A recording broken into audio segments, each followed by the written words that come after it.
ನೀವು ಬೆಂಗಳೂರಿನಿಂದ ಮಹಾಕುಂಭಮೇಳಕ್ಕೆ ಭೇಟಿ ನೀಡಲು ಬಯಸುವಿರಾ? ದುಬಾರಿ ವಿಮಾನಗಳು ಅಥವಾ ಯಾವುದೇ ರೈಲು ಟಿಕೆಟ್ಗಳ ಅಡಚಣೆ?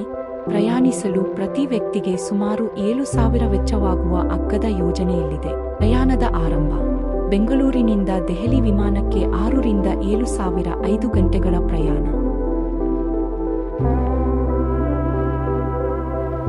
ನಂತರ ದೆಹಲಿಯಿಂದ ಪ್ರಯಾಗ್ರಾಜ್ಗೆ ಬಸ್ ಟಿಕೆಟ್ಗಳ ವ್ಯಾಪ್ತಿಯು 300 ರಿಂದ 1,000 ರೂಪೀಸ್ 11 ಗಂಟೆಗಳ ಪ್ರಯಾಣ.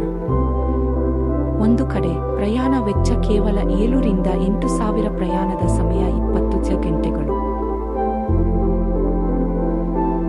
ಅದೇ ರೀತಿ ನೀವು ಯೋಜಿಸಬಹುದಾದ ಇನ್ನೂ ಕೆಲವು ಮಾರ್ಗಗಳಿವೆ, ಆದರೆ ಬಸ್ ಲಭ್ಯತೆ ಬದಲಾಗಬಹುದು.